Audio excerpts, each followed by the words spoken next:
not done a Craftivist kind of workshop with Heritage Open Days before, but actually it has the perfect match for everything that we're about, because we celebrate heritage in all its forms, but actually the stories of the people behind it who created the places that we value and the traditions that we really hold dear.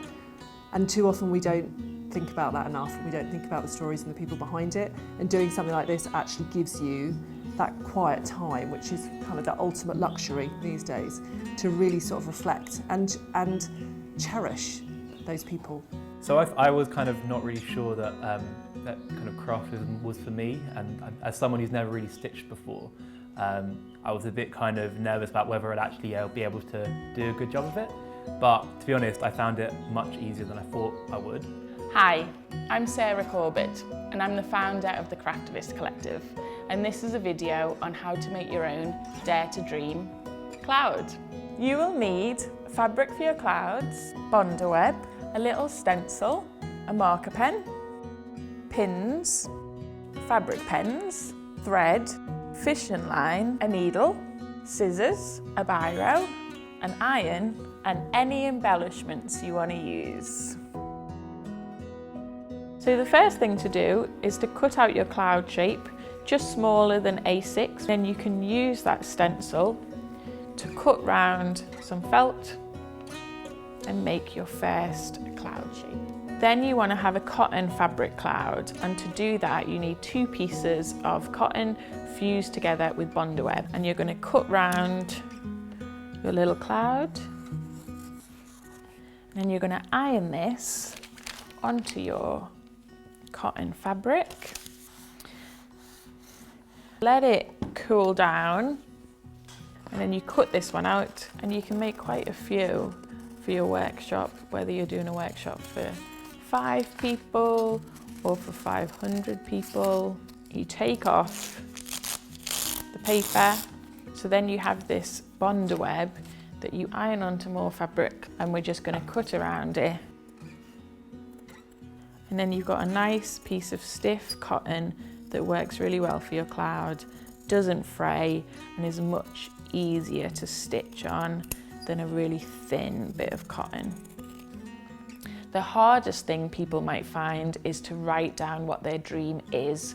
The way our brains work is we think about what we don't want much easier than what we do want. So once people know what their dream is, encourage them to close their eyes and think about what does it look like in the future, how does it feel, what does it smell like, and really imagine being part of the world they want to see. Pick your favourite fabric pen, and you want to write I #dare to dream in your neatest handwriting, nice and slow so you're not rushing it and not too small. Now you know what your dream is.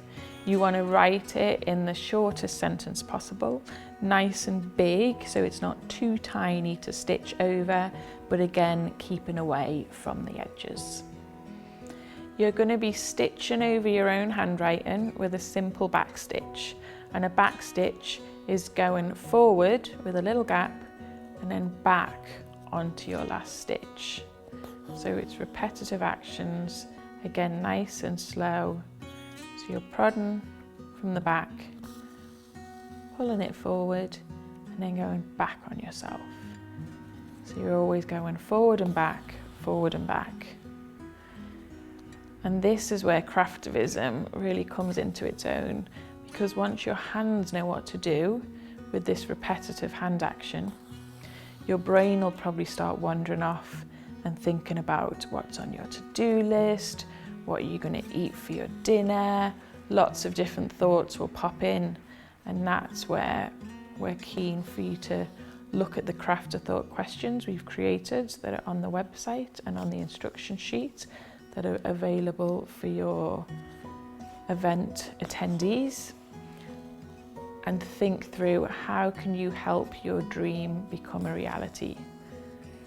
Once you've done a little run and stitch around your felt and your cotton, when you get near the end, that's when you want to put your stuffing inside. So I'm using bamboo, but you can use hemp, You can use shredded paper, you can use scraps of fabric, whatever you think you can get hold of that doesn't harm the environment. And then just finish with your run and stitch. You can use a blanket stitch or any stitch you want, but this is a nice simple one for people who might not have done any sewing in the past. And once you've done your last stitch, all you want to do is lift off the last stitch from the back so you can't see it from the front, and make a little knot and just trim it off.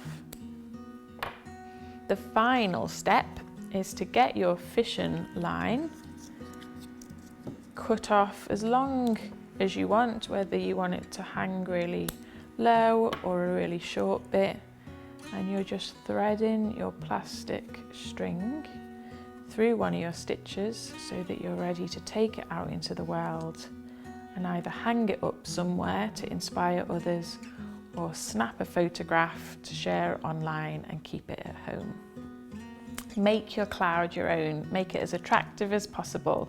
You can add little doodles to backstitch over, you can do a blanket stitch, you can even do lots of sparkle with sequins or buttons and other embellishments to make it as attractive as possible. You know, when I think of the word activism, I think you've got to be demonstrating or in people's faces, which is something that's not really me. But something like this, which is, you know, the soft activism, I think it's just more accessible for people. If you're thinking of doing one of our Craftivism workshops, then just go for it, because it's really simple and all the instructions are on the website, and we're here to help if you've got any questions at all. So there we go. This is a great activity to help us reflect on those stories from the past of people who dared to dream of a better future and helped create it. They're an inspiration to help us think about how we can also be change makers of the future.